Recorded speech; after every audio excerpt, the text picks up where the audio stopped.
AI यानी artificial intelligence, ये शब्द है ना आजकल हर जगह सुनाई दे रहा है। पर सवाल ये है कि इन सब बड़ी बड़ी टेक की बातों का हम लोगों की जिंदगी, हमारी नौकरी, हमारे भविष्य के लिए असल में मतलब क्या है। तो चलिए आज इसी गुत्थी को सुलझाते हैं। इस पूरी बातचीत को शुरू करने के लिए एक्सटेप फाउंडेशन के शंकर का एक बहुत ही पावरफुल सपना है।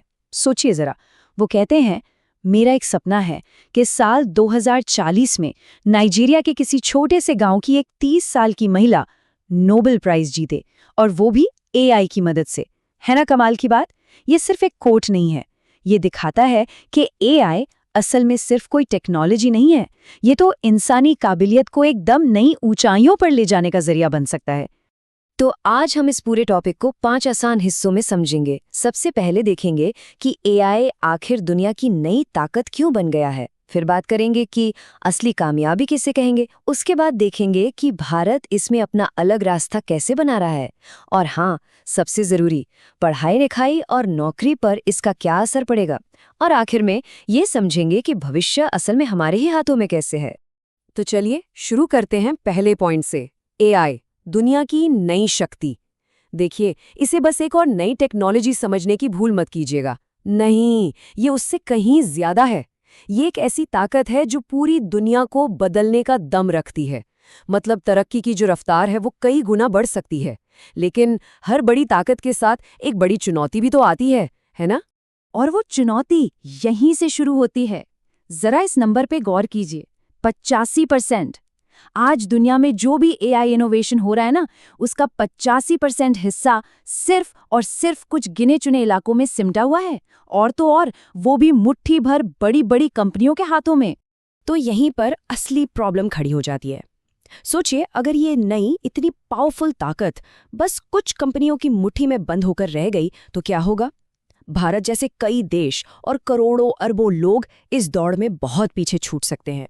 तो फिर सवाल ये उठता है कि असली कामयाबी है क्या? क्या एआई का मतलब सिर्फ उन चंद बड़ी कंपनियों का और बड़ा बनना है, या फिर इसका मतलब हर एक इंसान की तरक्की है? ये वो सवाल है जो इस पूरी बहस के दिल में है। देखिए, मोटे तौर पर एआई को लेकर न दुनिया में दो अलग अलग रास्ते दिख रहे हैं। एक तरफ है बिग एआई मॉडल्स का रास्ता। इसे कौन चला रहा है? वही कुछ गिनी चुनी बड़ी कंपनियां। ये टेक्नोलॉजी बहुत बहुत महंगी है और इसका फायदा कहते हैं कि छन छन कर धीरे धीरे आम लोगों तक पहुंचेगा। और दूसरी तरफ एक और विजन है, एआई फॉर ऑल, यानी सबके लिए एआई। इसका फोकस बड़ी बड़ी चीजों पर नहीं, बल्कि छोटी छोटी लेकिन असल जिंदगी की समस्याओं को सुलझाने पर है, और वो भी हर किसी की अपनी भाषा में, प्रैक्टिकल और सस्ता।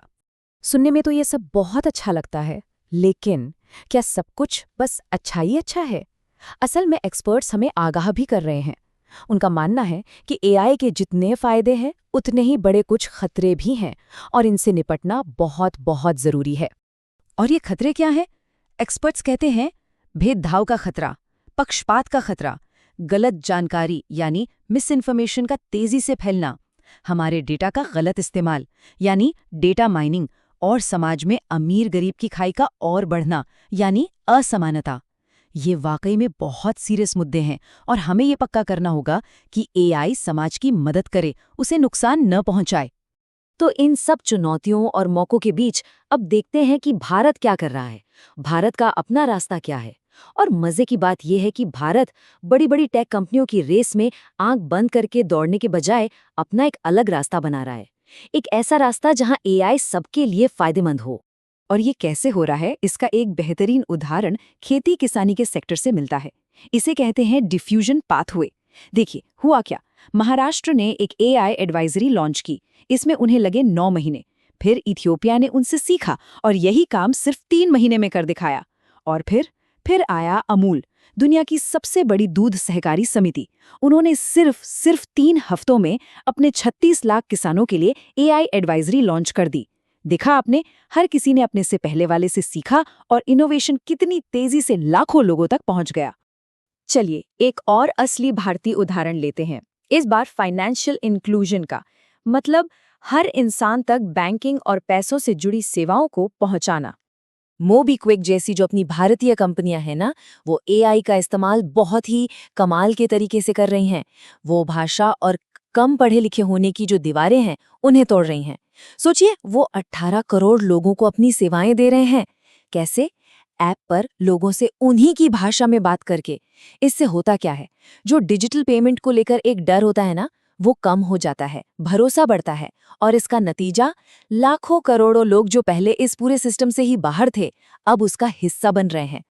अच्छा, ये सब तो ठीक है, लेकिन अब आते हैं उस सवाल पर जो शायद हम सबके मन में है कि भाई इस सब का हमारी पढ़ाई लिखाई पे, हमारी नौकरी पर क्या असर पड़ने वाला है। स्टूडेंट्स के लिए तो ये एक तरह से वरदान साबित हो सकता है। सोचिए, दुनिया की सबसे अच्छी जानकारी अब अपनी भाषा में मिल सकेगी। एआई एक पर्सनल ट्यूटर जैसा बन सकता है, जो भाषा की हर दीवार को गिरा दे और भारत के हर स्टूडेंट तक बेस्ट क्वालिटी की पढ़ाई और रिसर्च पहुंचाए। और जो लोग काम कर रहे हैं उनका क्या? सबसे बड़ा डर तो यही है ना कि क्या एआई हमारी नौकरी खा जाएगा। देखिए, एक्सपर्ट्स का मानना है कि एआई आपकी जगह नहीं लेगा, बल्कि आपका असिस्टेंट, आपका सहायक बनेगा। हाँ, पर एक बात बहुत ज़रूरी है, हमें नई स्किल्स सीखनी होंगी ताकि हम एआई के साथ मिलकर काम कर सकें, उसे अपना टूल बना सकें। और बिजनेस के लिए, उनके लिए एआई का मतलब है कम खर्चे में अपने कस्टमर्स को और भी अच्छी सर्विस देना, चाहे कोई छोटा सा बिजनेस हो या बहुत बड़ी कंपनी। एआई सबको ज़्यादा से ज़्यादा ग्राहकों तक पहुंचने में और अपनी सर्विस को बेहतर बनाने में मदद करेगा। और इससे क्या होगा? देश में ग्रोथ और इनोवेशन दोनों को बढ़ावा मिलेगा। तो अब हम आ गए हैं अपनी बातचीत के सबसे आखिरी और सबसे अहम हिस्से पर, और वो ये है कि भविष्य हमारे हाथों में है। देखिए, एआई का भविष्य ना कहीं पत्थर पर लिखा हुआ नहीं है, इसे हम सब मिलकर बनाएंगे। ये कोई ऐसी सुनामी नहीं है जो बस आकर सब कुछ बदल देगी। नहीं, हम तय कर सकते हैं कि इस नदी का बहाव किस दिशा में होगा। तो इस पूरी चर्चा का जो सबसे बड़ा निचोड़ है, जो एक बात हमें याद रखनी है, वो ये है, एआई बनाने वाले और एआई से फायदा उठाने वाले, ये दो अलग अलग लोग नहीं होने चाहिए। हम सबको इसका हिस्सा बनना होगा। मतलब ये पक्का करना जरूरी है कि जो लोग एआई को इस्तेमाल कर रहे हैं, वो उसे बनाने की प्रोसेस का भी हिस्सा हों। तो मैं इस बातचीत को एक आखिरी सवाल के साथ छोड़ना चाहूँगा। हम सब मिलकर ये कैसे पक्का कर सकते हैं कि भारत का हर नागरिक सिर्फ एआई का यूजर बनकर न रह जाए, बल्कि उसे बनाने में और उसके भविष्य को सही दिशा देने में एक एक्टिव भागीदार बने? सोचेगा ज़रूर।